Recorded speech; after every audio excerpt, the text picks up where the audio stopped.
ঠিক দুপুর 12টার সময় আমলটি করতে হবে। আসসালামু আলাইকুম ওয়া রাহমাতুল্লাহি ওয়া বারাকাতুহু। সম্মানিত দিনদার, পরহেজগার, ইমানদার দর্শক এবং শ্রোতা, যে জাদু করবে তার উপরে ফেরত যাওয়ার জন্য একটি বিখ্যাত আমলের কথা আজকে শেখাবো। কিন্তু ভিডিওটি শেষ পর্যন্ত দেখতে হবে।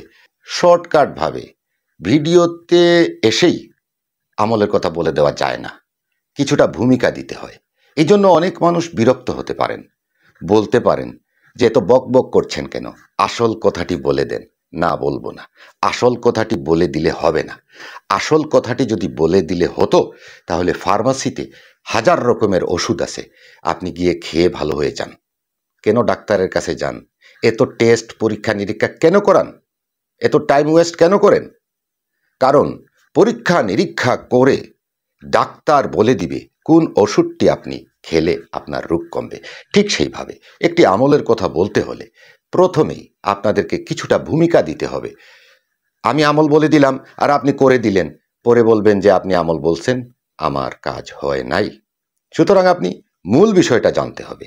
জানার জন্য ভিডিওর শেষ পর্যন্ত দেখুন, স্কিপ করবেন না, টেনে টেনে দেখবেন না। বিশেষ করে যারা আমার তাওইজাত গ্রহণ করেন বা আমার তদবির নেন বা নিয়েছেন, তারা ভিডিওটি অবশ্যই প্রথম থেকে শেষ পর্যন্ত দেখবেন। জাদু ফেরানোর জন্য অনেক ধরনের আমলের কথা আমরা শুনতে পারি, আমরা জানি। ইউটিউব চ্যানেলে সার্চ করলেই জাদু ফিরিয়ে দিবে এরকমের আমলের কথা অনেক হুজুর বলে থাকেন, বা অনেক মানুষ অনেক কোরআনের আয়াত দিয়েও আপনাকে বোঝাবে যে ওই আয়াতটি পড়লে তার উপরে জাদু ফিরে যাবে। এখানে একটি কথা আছে, আপনাকে কে জাদুটি করেছে সেটি আপনি কিভাবে বুঝবেন? বোঝার কোনো উপায় নাই। যদি কোনো হুজুর বা কোনো মোল্লা বা কোনো কবিরাজ বলে যে ওই মানুষটি আপনাকে জাদু করেছে, তাহলে সেটি ভুল। কারণ কে জাদু করে বা কে করেছে সেটি বোঝা যায় না, তবে জাদু আছে সেটি বোঝা যায়। যেরকম আকাশে যখন মেঘ আসে, যখন বৃষ্টি হয়, আপনি তা দেখেন, কিন্তু ওই মেঘটি, ওই বৃষ্টিটি কোথা থেকে আসলো, কোন এলাকা থেকে আসলো, কোন সমুদ্র থেকে এটি জলীয় বাষ্প হয়ে আকাশে উঠল, এটি আপনি বলতে পারবেন না। ঠিক সেইভাবে জাদু আপনার উপরে থাকলে সেটি বিখ্যাত রুহানি হাজিরার মাধ্যমে আমি বুঝতে পারি। আর কে করেছে সেটি বোঝার কোনো উপায় নাই। আপনি হয়তো সন্দেহ করতে পারেন কাউকে, যে আপনার শত্রু, আপনি মনে করতে পারেন যে ওই শত্রু মনে হয় আমাকে জাদু করে দিয়েছে। এরকমের অনেক মানুষ নিজের ঘরের মানুষকেও সন্দেহ করে, পাড়া প্রতিবেশীর অনেককে সন্দেহ করে, আত্মীয় স্বজনের অনেককে সন্দেহ করে।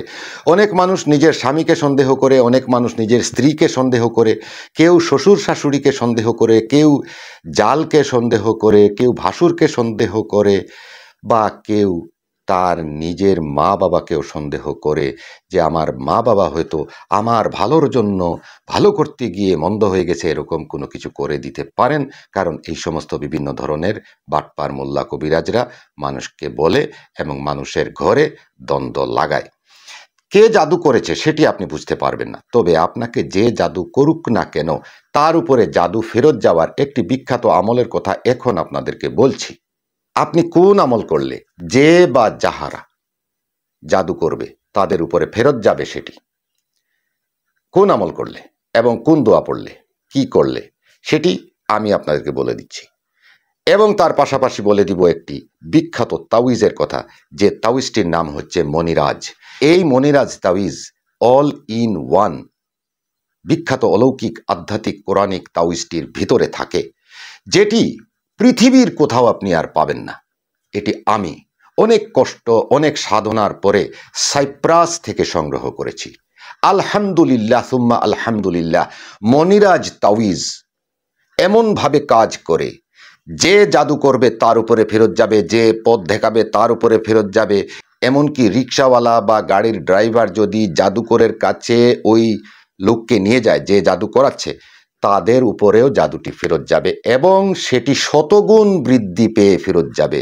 আপনাকে চাকরিচ্যুত করার জন্য, আপনার স্বামী স্ত্রীর মধ্যে বিচ্ছেদ করানোর জন্য হয়তোবা সে জাদু করাতে চেয়েছিল, কিন্তু তাদের উপরে রিটার্ন যাবে সেটি কোন অবস্থায় জানেন?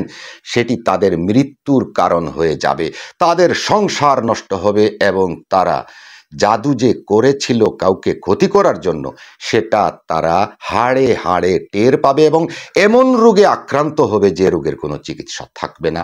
এবং এরকমই হচ্ছে, কারণ জাদুকরের শাস্তি মৃত্যুদণ্ড, সেটি কোরআনে বর্ণিত। আসুন আমলটি শিখে নেই। একটি ডিম নেবেন, মুরগি বা হাঁসের ডিম হলে চলবে। ডিমটির উপরে আপনি শনি অথবা মঙ্গলবারে ঠিক দুপুর 12টার সময় আমলটি করতে হবে। আপনি কিবলামুখী হয়ে বসবেন কোথাও এবং অজু অবস্থায় থাকবেন। ডিমটি হাতে নিয়ে প্রথমে পড়বেন আউযু বিল্লাহি মিনাশ শাইতানির রাজিম, বিসমিল্লাহির রহমানির রহিম। قل أعوذ برب الفلق من شر ما خلق ومن شر غاسق إذا وقب ومن شر النفاثات في العقد ومن شر حاسد إذا حسد। দ্বিতীয় যেটি পড়বেন সেটি হলো ثم يميتكم ثم يحييكم ثم إليه ترجعون। এই এতটুক, ثم يميتكم ثم يحييكم ثم إليه ترجعون। এতটুকু শেষ করে পড়বেন فبأي آلاء ربكما تكذبان। এই হইল শেষ। তারপরে পড়বেন লা হাওলা ওয়ালা কুওয়াতা ইল্লা বিল্লাহিল আলিয়্যিল আযীম। তারপরে পড়বেন ইয়া কাহ্হার ইয়া কাহ্হার ইয়া কাহ্হার 3 বার পড়ে ওই ডিমটির মধ্যে 3টি ফুঁক দিবেন, বিসমিল্লাহ বিসমিল্লাহ বিসমিল্লাহ। আপনার ডিম হয়ে গেছে এখন একটা অ্যাটম বোমা। এই ডিম কারো হাতে দিতে পারবেন না, কাউকে দেখাতে পারবেন না। গোপন অবস্থায় লুকিয়ে নিয়ে চোখ বন্ধ করে নদীতে ফেলে দিবেন, স্রোতের মধ্যে। যারা আপনাকে জাদু করবে বা করছে তাদের উপরে সমস্ত জাদু ফেরত যাবে ইনশাআল্লাহু তাআলা। যা বললাম, কি বললাম এটা বলবেন না যে লিখে দেন, স্ক্রিনে বলে দেন, বাংলায় উচ্চারণ করে দেন, দিব না। আমি যেটা বলছি সেটা আবার ভিডিও রিওয়াইন্ড করে দেখেন, আবার শুনেন, রেকর্ড করে রাখেন এবং ওইটা করেন। ইনশাল্লাহ জাদু ফেরত যাবে। আর মনিরাজ তাওয়িজ যদি ধারণ করেন তাহলে জাদু তো অবশ্যই ফেরত যাবে। তাওয়িজটির কাফফারা 12,000 টাকা। সবাই উপকৃত হয়েছেন ইনশাল্লাহ। ভালো থাকবেন, সুস্থ থাকবেন। আল্লাহ হাফিজ। আসসালামু আলাইকুম ওয়া রাহমাতুল্লাহি ওয়া বারাকাতুহু।